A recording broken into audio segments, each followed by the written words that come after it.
We're going to start up again. Thanks very much, everyone, for your patience. And I know the acoustics in this room are a little bit challenging, so our apologies for that.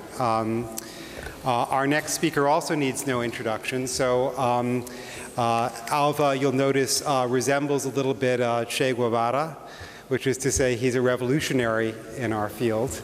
And among the revolutions he's fought successfully has been an invitation to consider the relationship between action and perception in a fresh way. And he's helped re-inaugurate interest in the idea that perception itself is a form of skilled activity. And this actionist approach to perception has had a very, very strong impact on the field. And in thinking about a conference on concepts and percepts, we were very interested in blurring boundaries. So as Ruth said, natural kinds don't have sharp boundaries. The boundary between concepts and percepts is one for which some blurring has taken place, and we'll see that instantiated, I think, in the next talk. And Alva has been a wonderfully revolutionary blurrer of concepts and actions, which I can now say as a term of praise after listening to Ruth. Alva is my erstwhile colleague, my dear friend, a source of constant inspiration, and it's a tremendous pleasure to welcome him to this venue.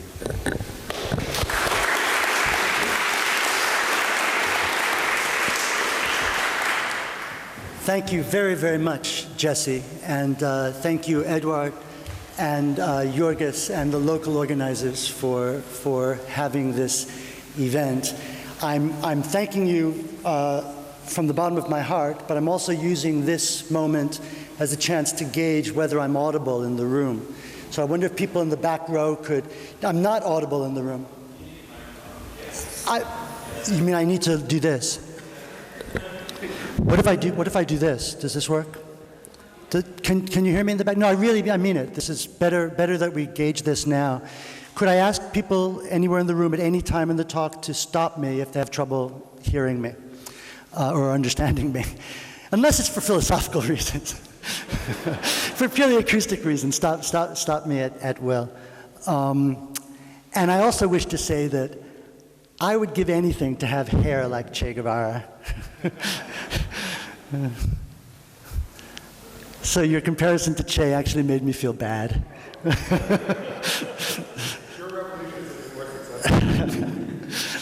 Thank you, Jesse. And not surprisingly, my talk will have points of interesting reflection, deflection, resonance with the previous talk. My talk has two parts. The first part I call understanding, and the second part I call presence. And the title of the talk is Concepts and Practical Knowledge, and I begin by thinking about what concepts are and their place in our lives, cognitive, experiential. And a good place to begin to fix our idea about this is with Kant. Kant said that concepts are predicates of possible judgment. That's what concepts are. They're creatures that live in the making of judgments. Kant also thought that concepts had a very basic foundational role in our psychology, or in his philosophical psychology. Concepts are rules. They're rules that organize the data of sense. Without concepts, there is no perceptual knowledge. Concepts need sensory knowledge to have content, and the sensory information needs the concepts to be organized. Now consider a very closely related but interestingly different view associated with the mathematician and logician and philosopher Frege. Frege said that concepts are functions from objects to truth values. Like Kant, he thinks of concepts as creatures of judgment, as essentially concerned with the question of bringing objects under concepts in judgment. But his view is interestingly different from Kant's in a way that I just want to notice as we go along and maybe come back to later. It's interestingly different from Kant's in that he doesn't want to concern himself with anything psychological. He's not concerned with offering a theory of judgment or a theory of cognition or a theory of what it would be to grasp a concept. He's interested in something rather like that which is grasped when we grasp a concept, or that which is judged, a judgeable content. So for Frege, the link between concepts and judgment is preserved, but in a kind of de-psychologized way, if you'll forgive me for referring to Kant's theory as psychological. But by psychological, I mean concerned in a fundamental way with thinking about the nature of cognition. So both Frege and Kant, despite this very significant difference, actually, it's one further note about this difference. Frege gets into trouble because he wants understanding, he wants judgment to be the subject matter of psychology. But then he's got to give some account of what's left of concepts and how they can in particular be mind-independent and intersubjective, how they can be objective. And he's forced on the one hand to develop what is at best a very mysterious Platonism about these objects, and tries to locate and secure their objectivity in the Platonic. And on the other hand, when it comes to grasping a concept and making judgments and using concepts, all of that belongs in the domain of some subjectivist psychology that is of no interest to logic or epistemology or philosophy. So Frege's view is actually interestingly problematic. As much as we think of Frege as making an advance over Kant, in some ways maybe he didn't. I'll come back to that, actually. But for now, I mentioned Kant and Frege to indicate that they have in common this idea that concepts are expressions of understanding in what I'll call the judgmental mode. And what I now want to remark on, and I think for this audience and after this talk, and having heard discussion in between the talk about conceptual pluralism, it's worth noting that there are expressions of understanding in other modes than the judgmental. So, for example, plausibly, there is something that we can call the use or exercise of concepts or understanding in the perceptual mode. And the kind of phenomenon I have in mind is a pretty straightforward one. Sometimes your possession of a concept, I'm going to use the old-fashioned way of speaking for the time being. Your possession of a concept can be a condition of your seeing something. So it's nicely illustrated by the example of linguistic literacy. Your possession of a whole battery of conceptual skills that enable you to know a written language can enable you to see words, printed on the page, I mean, can enable you to perceive meanings. Because of what you know, you can see them. I can walk into a room and there's one of these things here, and because I know what it is, the laser projector shows up for me in my experience. My concept enables me to see it. So that would be an example of understanding in the perceptual mode. There's also understanding, and here's a third case now, in what you might call the practical mode. My swimming, my jumping in and out of the water like a fish, my swimming around. I have this image of somebody I once saw swimming a sort of a native swimming in Greece, just looked like a fish in water. He was so happy in the water. My swimming can be an expression of my knowledge what swimming is. That's one way to show one's knowledge. It's one way to demonstrate one's knowledge. It's one way to exhibit, manifest. I'm not sure exactly what the right term is. It's one way to exhibit understanding of what swimming is. To swim. Okay, so we have at least 3 different modes of understanding: the judgmental mode, the perceptual mode, and the practical mode. I suspect there are many others, but I only want to focus on these 3 for the purposes of the conversation. Now, I think you will agree with me. I'm going to start to get a cramp. I think you will agree with me that there is a very influential view in our philosophical and cognitive science tradition, which supposes that of those 3, one is privileged or basic or fundamental or special, and that's the judgmental mode. The idea is that understanding really is the subsumption of objects under concepts. It is really the making of judgments. And if perception is saturated with understanding or expressive of understanding or informed by understanding, that's because in some ways it is underwritten by or derivative of judgment.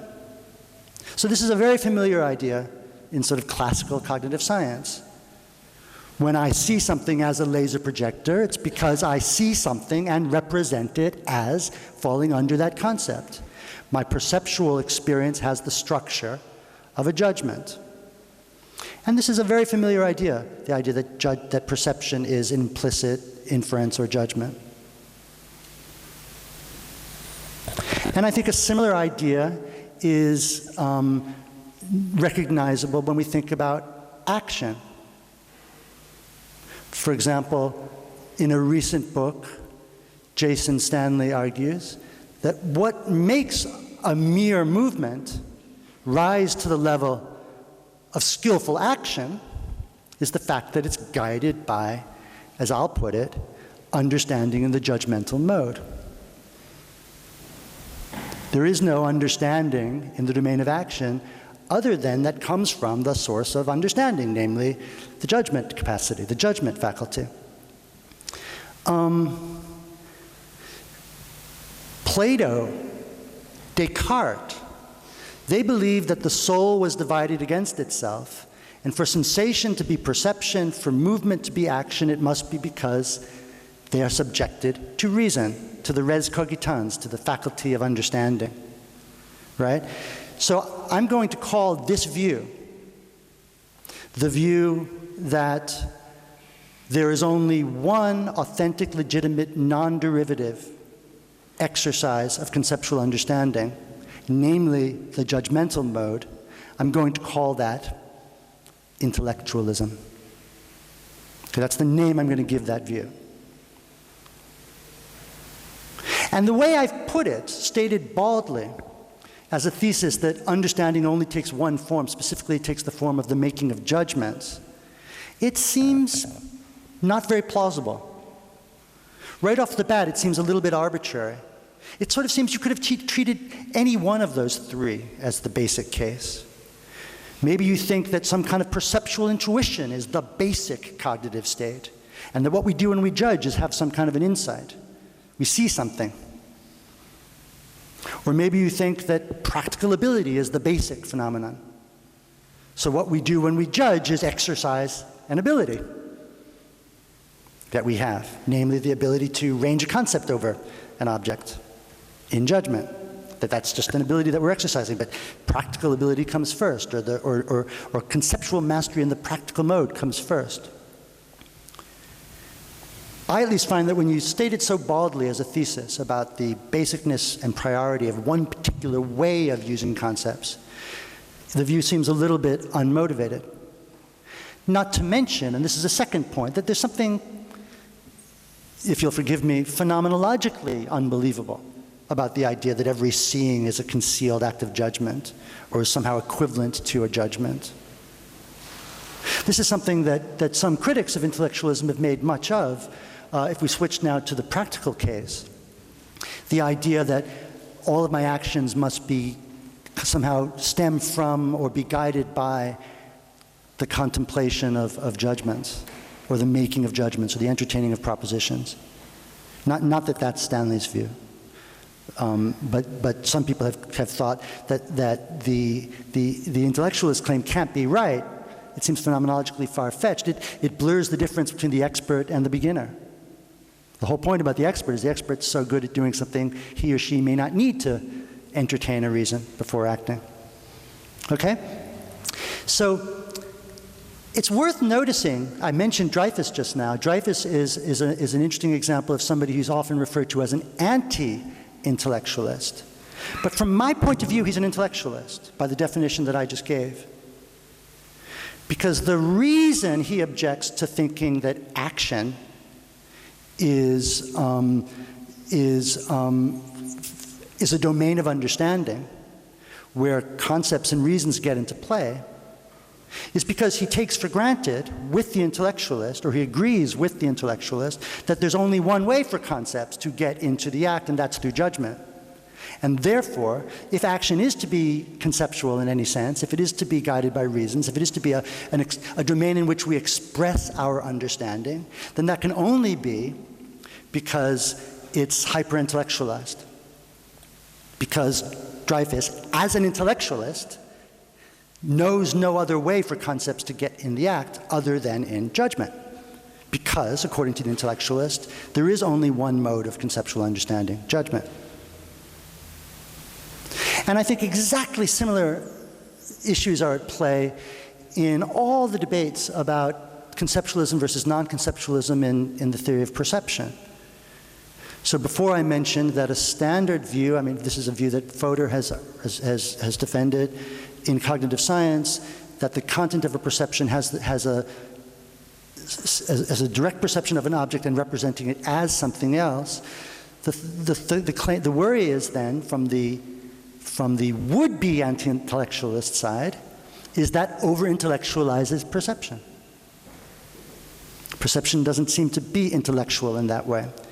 Gareth Evans made a famous criticism of this kind of a view, arguing importantly that it can look to me as if the lines of the Müller-Lyer illusion are unequal in length, even when I have no disposition whatsoever to believe that they're unequal. Hence, the content of the experience can't be the same as the content of the judgment. It can't be conceptual. Again, that seems to be assuming that the only way a concept could get into the act would be in the framing of a judgment.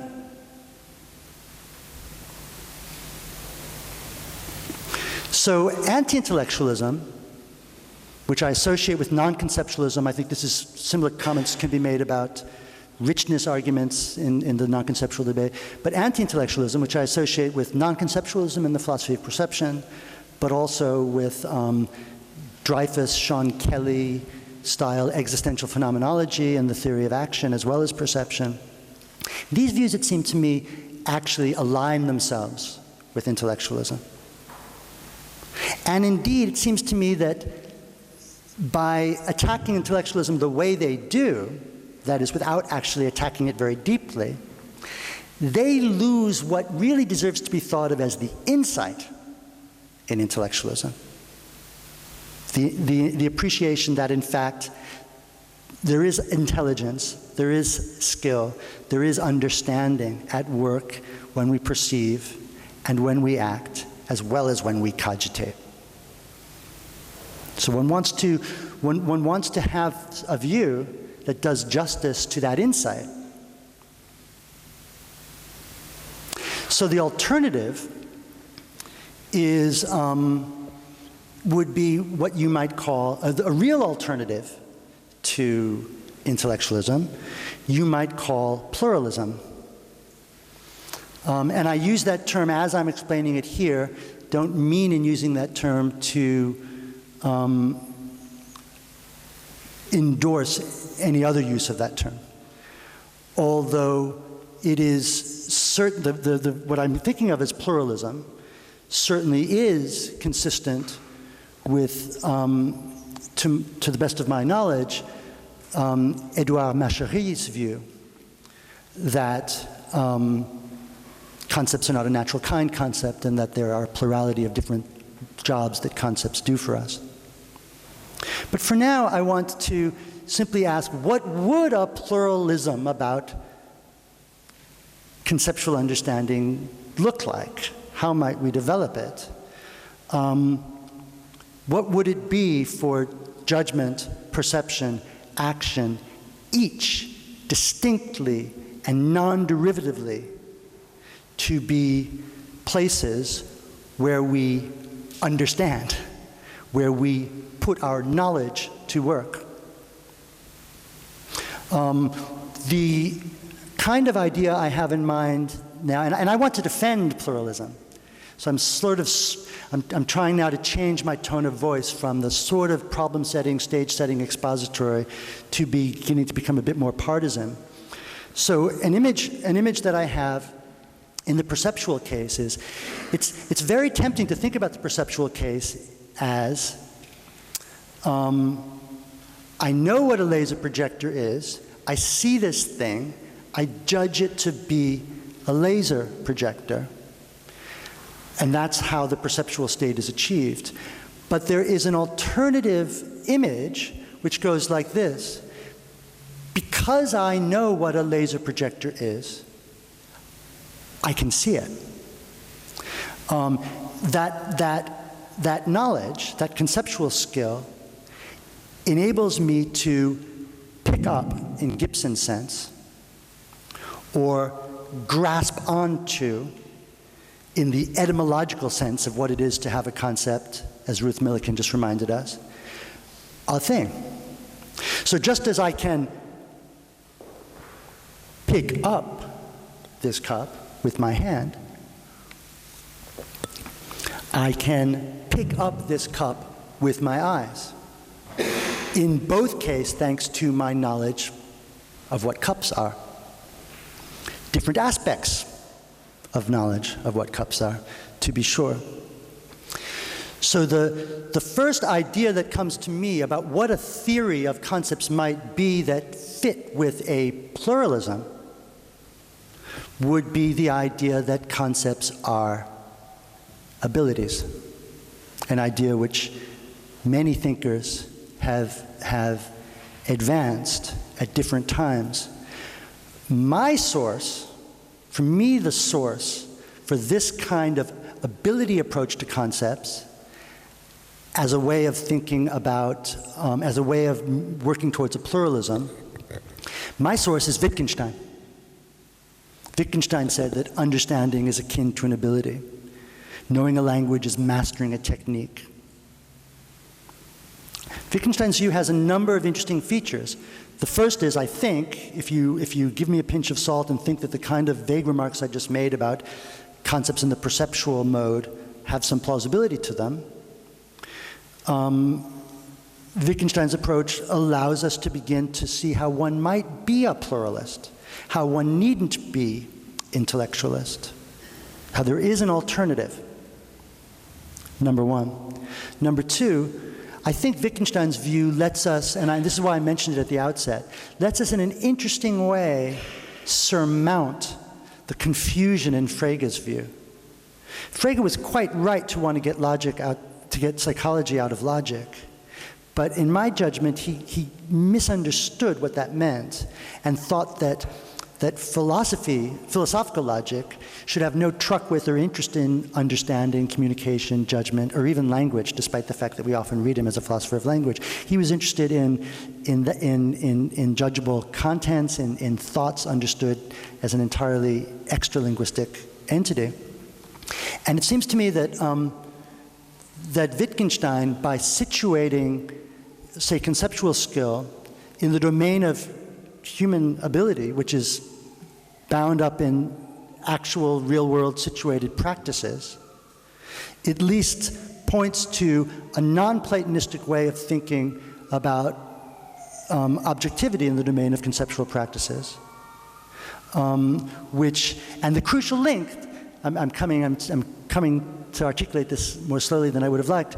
The crucial link is recognizing that there's no account of what concepts is apart from an account of what it is to grasp and make use of concepts. So that's one of Wittgenstein's legacies, positive legacies. A final positive point to make about Wittgenstein is I think that this kind of a pluralism, that at least in my case is inspired by Wittgenstein, can appreciate what I call the insight in intellectualism.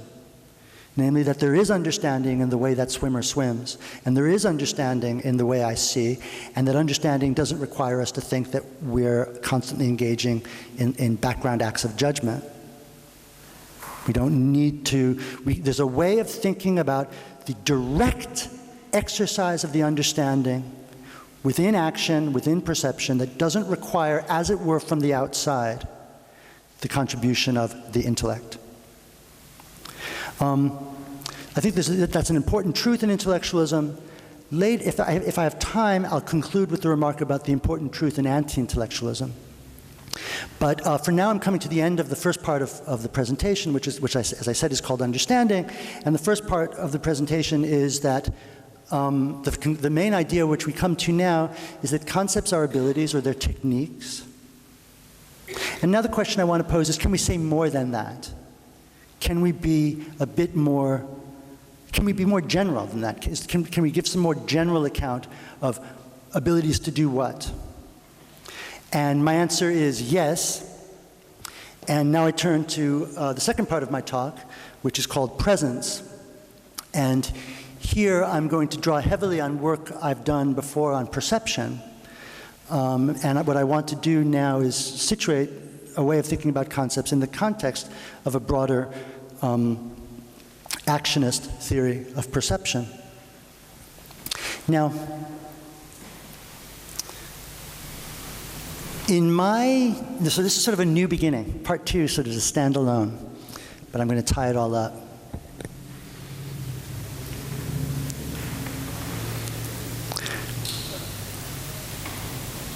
I am interested in the phenomenon of presence, by which I mean the way the world is present in our experience. Presence to mind is what I have in mind. Presence to thought. So right now, Stephen Gross is visually present to me. So is this ground. And in a way, so is Riga. The world is present in thought and in experience. There's another sense in which presence is important, and that is that I am present. You are present. These are two aspects of the problem of presence. The idea that I've developed in my work till now is the idea that presence doesn't, sort of a slogan, present doesn't come for free, it's something that we achieve. It's something that we do. And like everything else we do as fully embodied beings situated in environments that also include a social environment. It's worth remembering, because, gosh, it's true, that in our philosophical and cognitive scientific tradition, presence is usually understood in terms of representation. Presence is a matter of individuals building up representations of the world in their brains, and largely doing so guided by an intellectual challenge of replicating what's out there and here. Most approaches to presence think of presence internalistically, representationalistically, intellectualistically, and individualistically. Okay? That's shorthand for a long discussion. So, for example, what is visually present is what projects to my mind and gives rise to an event in my brain. Now, much of what got me interested in these questions in my writing on visual perception, going back to my initial collaboration, very fruitful collaboration with Kevin O'Regan, was the appreciation that there's more than more than strikes the eye is present in our visual experience. If you think of what is visible as what projects to the eyes, then it turns out that we see much more than is visible. You have a sense of the visual presence of the occluded portions of the things you see. That's just a phenomenological point, not an epistemological one. You have a sense of the backsides of the things that you see. Just as I don't just see shapes and forms, I see Stephen. Stephen shows up for me. He is present in my experience. So we see in a way more than strikes the eyes. And of course, as Kevin was famous for discussing in connection with change blindness, we see much less than strikes the eyes. Very often things that do strike the eyes and activate the corresponding portions of our nervous system don't show up in our experience. So the idea that I've come to is we need a completely different picture. Wow. Sorry. We need a completely different picture of what presence is than a projective, representational, internalistic, individualistic, intellectualist model. And here's the proposal, I'm going a little bit faster now because this is stuff I've said before, but here's the suggestion. Instead of thinking of what is visible as what affects our nervous system, giving rise to an event inside of us such that the visual experience is inside of us, think of what is visible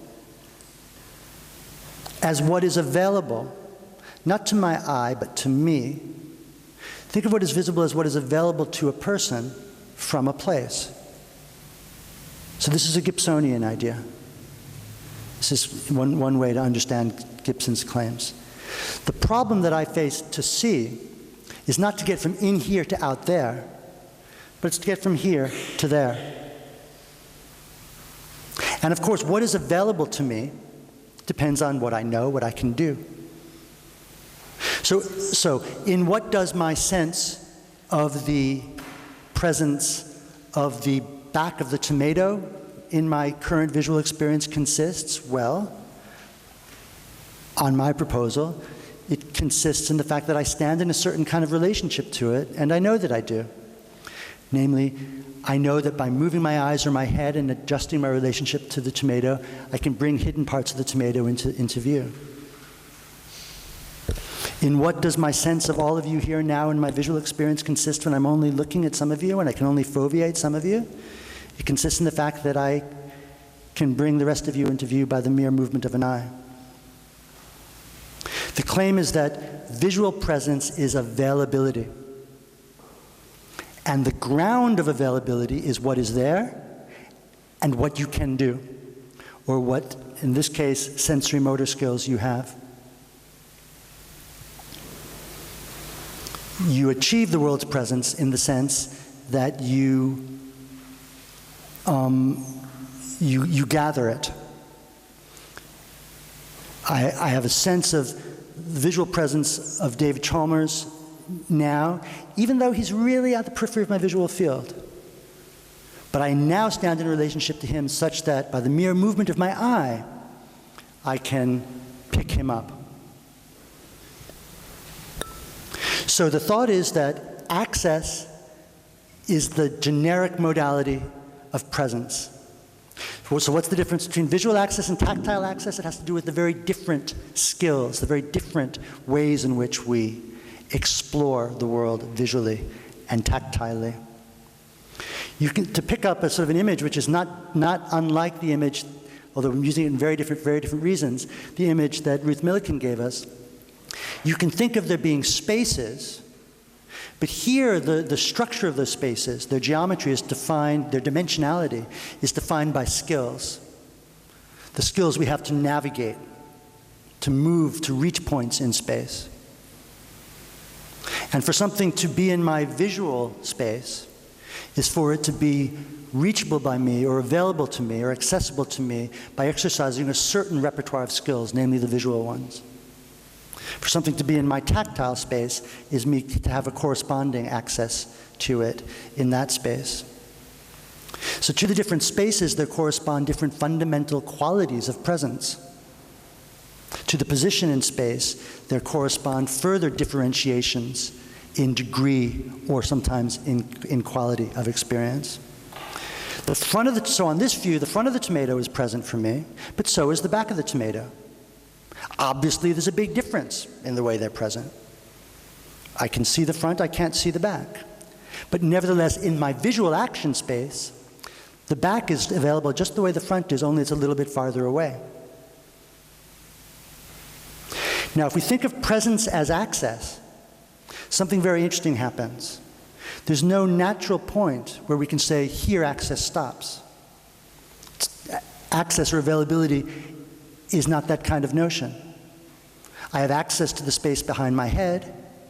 I have access to my hotel room. I have access to my mother back in New York because I have skills, including technologically and socially enhanced skills, that right now put me in relationship with those. And I would submit that as a brute, fundamental fact of phenomenology, the presence of the space behind my head and the presence of my hotel room and the presence of my mother in my thought, in my imagination, in my experience are all non-zero. I mean, there is definite presence. And what explains the exact nuances and the varieties of their presence is the different things we need to do and the different things we understand we need to do in order to achieve them. So there's a huge variety of the way things show up in experience and in thought. And to that variety there corresponds a massive variety of different abilities that we have. Okay, so now I'm ready to come back in and close the loop with close the still open loop with the first part of the talk. From this point of view, there is no sharp divide between what is perceptually present and what is thought present. That becomes a kind of an arbitrary cleavage of which much has been made in traditional philosophy. From my point of view, the fundamental category is access to the world. And access to the world which is underwritten by and enabled by our ability to do things, our possession of skills. Some of those skills enable us to achieve access to the world in the visual modality. Some of those things enable us to achieve access to the world in other perceptual modalities. The difference between the different perceptual modalities are essentially differences in the styles of ways in which we negotiate our relationship to the world as beings in the world. But now we come to the crucial point that thought is no different. Thinking about things, imagining things, remembering things, is just a different style of making contact with them, drawing on different skills. So what is a concept? According to this abilities thesis that I mentioned earlier, concepts are abilities. And now the suggestion I want to make is that concepts are skills of access. And in that sense, they are the same kind of thing as the sensory motor skills that play an important role in my theory of perception. And I remember when Kevin and I first started working on this back in the late 90s, we talked back then about how it seemed to us that part of what was exciting about the sensory motor theory, as we called it, was that it opened up this, it seemed to provide a way of actually now I can't really remember what we said, but we were excited that it obliterated this distinction between experience and thinking. Partly because it seemed to hold the promise of putting human beings back into the animal world, or putting thought and conceptuality back into the animal world. But to sum up, the proposal then that I want to make is this, that the basic problem we face in the theory of mind is how we achieve presence. Now, we can only have presence to what there is. This is not an idealist view. So when I say achieve presence, I don't mean make the world. I mean achieve our access to the world in the way that we do so by active looking, thinking, engaging, and making use of the skills that we have, which are enhanced by technology. And the thought is that in this context, concepts are just another kind of skill. They're skills of access. They're not a natural kind. They're not representations. They're techniques. Thank you very much.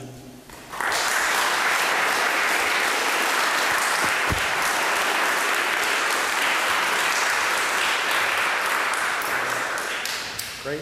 We have about 15 minutes for discussion, so I see Henry and then Tony. Thank you very much. I'm very sympathetic to where you're a programmer. Here I take it as a big challenge in meetings like this. And I think this challenge goes all the way back to Descartes, who places judgment at the center of his events of being.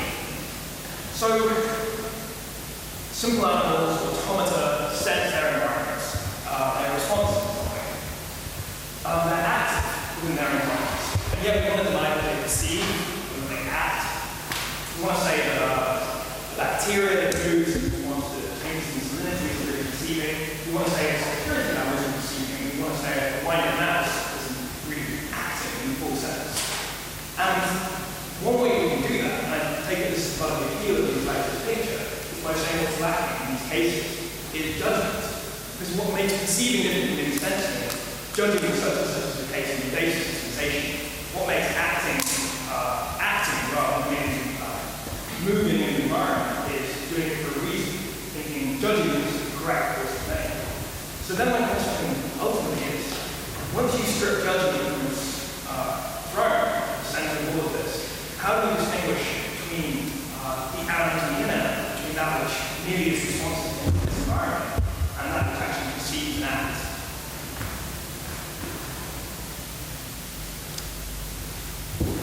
I think you're exactly right, that is the anxiety that that people have. You see that at work actually in Jason Stanley's book that I mentioned earlier. He seems to be worried that if propositional knowledge doesn't govern, then there's no difference between us and sort of mere reflex systems. I don't share the anxiety, however. Partly because I'm much less disturbed at the thought that the bacterium has a primitive mind. It seems to me that we're on a spectrum with the bacterium. And precisely because I don't see the argument, I don't see the compellingness of the claim that if there is a need for judgment to get into the act, for understanding to get into the act, that it needs to come through judgment. One can judge just as automatistically as one could do something. So I'm very sympathetic to that answer. I mean, when you draw a headline, do you say that the CCTV camera perceives the world, draw a person into space and acting? I mean, what's missing if it's not something like understanding or judgment or representation?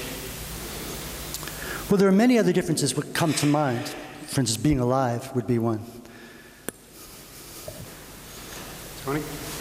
So you invoke both the notion of access and availability, and take it that they're different notions. So I suspect that what you really need, or at least what you really need, is availability. So for example, your office at Berkeley is available to you, but you don't have access to it right now.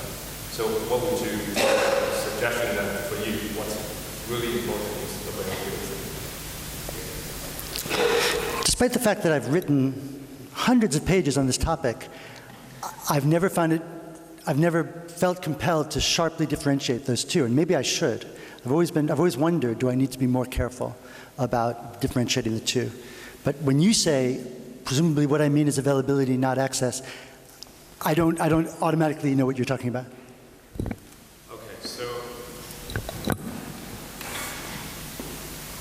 you said that you have access to the back of your, like people in my back, I have access to them, but unless I turn my head or turn my body, I don't have access to the information I would get unless there's no denying that all those things are available. So it's just Yeah. one thing, it's positional, Yeah, I don't see the differences being between dispositional and non-dispositional. You have access and the world is available. And to me, those notions are coordinate.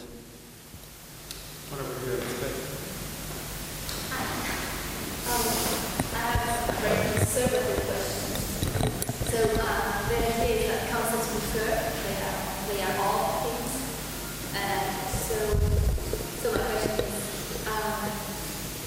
my skills of access to, for example, all apples, two apples are necessarily limited. So my skills of access do not fix the extension of the concept apple. So either you say that so concept don't refer, or you say that anyone cover over specific concepts and there is no kind of standard. Yeah. Well, here, this is one of the points where I felt myself very much in line with Ruth's talk. I'm happy to let the world fix the reference of our terms. That said, insofar as my claim to understand what apples are is my ability to effectively talk about, think about, find, discern, perceive, eat, buy, sell apples, then I'm also quite prepared to admit, as many philosophers have done, that those abilities don't depend alone on what I can do, but on my situation, which includes a sociolinguistic culture that lets me get where I need to go. Several in the back, starting with John.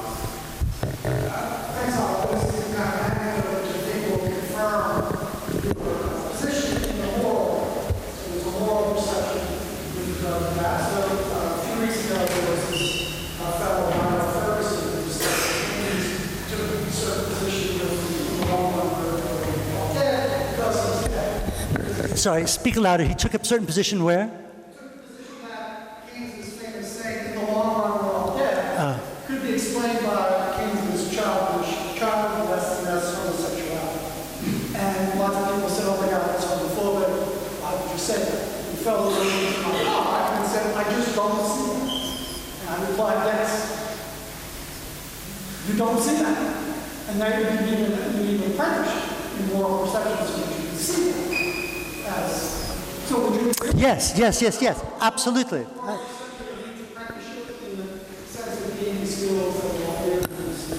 Absolutely, that's what education is. Yeah. There were two, if you're right. Well, when we have the kind of concept of peace, then we have to question what the peace really are. What is the technique, the notion of the technique? Now, if I remember correctly, your PBS paper with Plenary, you had a very interesting passage related to David McKay's work on perception, where he had this account of availability or readiness in terms of readiness to act, which was in other papers related in terms of changing the conditional probability matrix of how we are supposed to act. That was all linked to these ideas of what semantic information is. Now, if that was the explanation of what access is,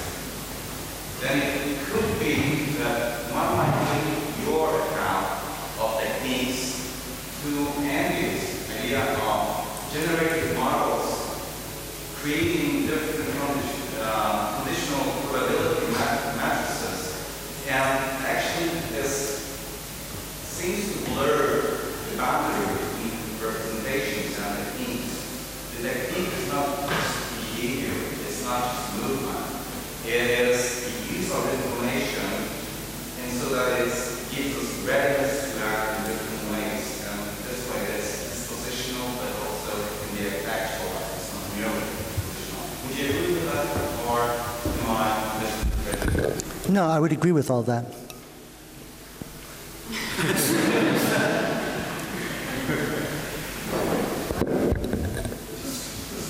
Want to see if I can get judging truth back into the picture here. So I agree with your intellectualism about I'm sorry, you have to really shout. Otherwise, I'm not going to really get the nuance of what you're saying. You said you want to get judging true back into the picture. Yeah, that's the first thing. In order to exercise your ability to access, you must first judge true. Is what I want to argue. And the reason for that is because if you're thinking about swimming or whatever, you have gained access to all your full knowledge about swimming. But in order to get all that full knowledge concerning the concept of swimming, you must first form the judgment that you're swimming. So I can agree with you. You know what's relevant. Yeah, well, what I would say is that the full knowledge would be whatever you contain, whatever activates by default in How does true come into that? So the first thing, so you see the knowledge before you. If you want to think of it as knowledge, you must judge true that this is the full set of knowledge.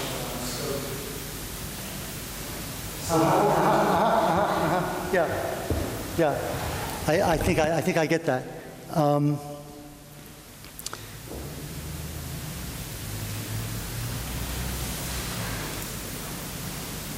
That's a very important and subtle point.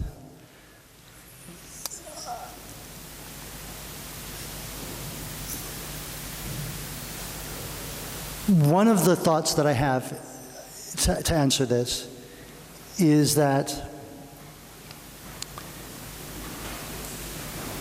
in order for me to activate all my, if I don't activate my cup relevant skills, then I won't perceive or use or accurately or adequately achieve thought about the cup. That's true without it necessarily being the case that I must judge that I need to activate those in order to do that. Failure to, and this is actually related to your question about the dispositionality. I don't walk into the bathroom, or I may walk into a bathroom and say, "Oh, that's writing on the wall. What does it say? Oh, that's Latvian, and I can't read it." Or I might simply go, "Ew, how offensive," right? In the one case, I did judge that I need some language skills. In the other case, I didn't.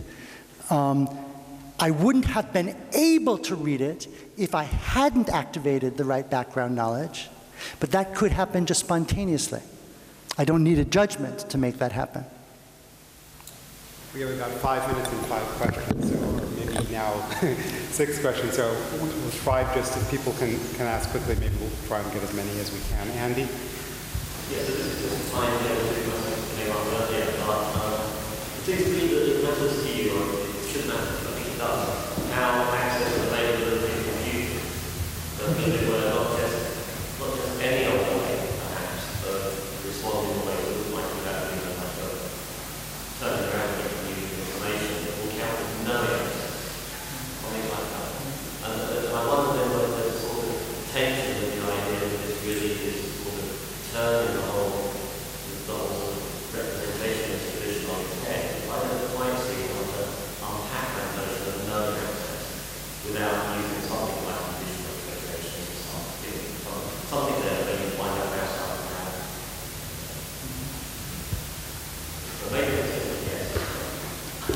No, I think that is just a yes. Yeah, that's right. I mean, so I'm not, there's different levels in which I could answer. How we model the organism in its relation to the world such that we can explain how we have these abilities, it matters to me. And I have no commitment to the idea, I am not committed to the view that nothing going on inside the organism is relevant to that. And if you want to call anything that goes on inside the organism for the purposes of thinking about computation or representation, then I'm not committed to there being no representations. The question is whether we should best think of the experience or the understanding or the judgment as a representational state built up out of representations. And that is kind of wordplay. That's not what I want to say. And everything I've said sort of tries to urge a different view. But it is true that, now let me leave that issue aside and speak to a very related issue, which I think also touches on what the previous questioner was asking. It is true that I want it to be the case that not just that we have access to an available world, but that we do so knowingly. That's very important for the view. Otherwise, it doesn't do any of the explanatory work in the domain of the phenomenology that I wanted to do. So that's very important to me. What does that commit me to? The view that at the moment I'm attracted to, Fiona, is a kind of, I just like to throw that out there, Fiona, just insert the word, is being essentially disjunctive about it. So I may, in fact, be mistaken in activating my expectations of access to something, in which case I'm not having the experience or not entertaining the thoughts that I think I am. So we're really short on time, so I think we just have to, it was actually a very long queue for which I apologize, but if we might get two. I'll be brief too. Silvano and then. Very brief questions. It seems to me that sometimes you over-intellectualize the actual representation. So do you never thought or consider the possibility of a non-propositional representation, I mean sensory motor representation that encodes the environment in a very practical way as a possibility of action? So we have nice evidence that this kind of things happen in the brain. So maybe they will make consistent your view, your sensory motor approach with a representationalist framework. Did you never consider it? Yeah, this kind of goes in a way to the previous point. Yes, I have, and I'm not sure. The details really, really matter, how we spell it out. It's important for me that I don't think that the experience happens in your brain. But it's also important to me that the experience depends on your brain and that the brain's function is necessary. And then the question is how best to model that. Yeah, and I'm open to that possibility. So I seem to get from the first part of the talk that you think there is this thing, understanding, that is involved in judgment and in perception and in action. So I wonder what you think about dissociations, for example, like the ventral dorsal dissociation. One might think that shows that the understanding that's exercised in action is something different from the understanding that's exercised in perception judgment, similarly for other associations.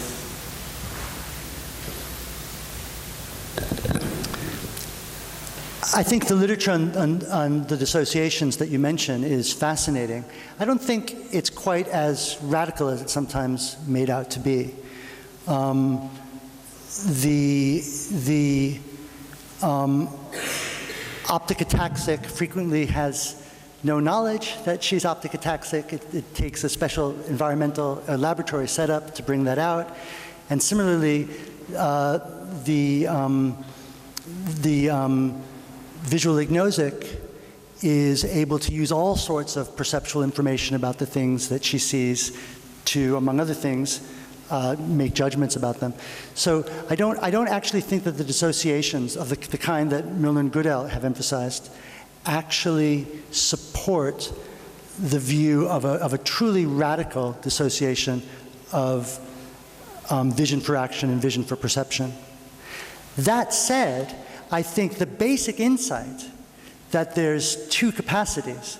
There's looking at something and describing what you see, and there's reaching out for it and making use of vision to guide the grip that you make with your hand. Those do strike me as different capacities.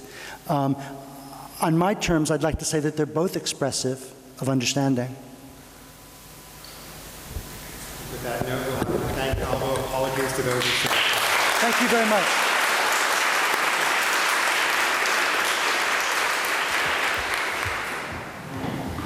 Do we go right?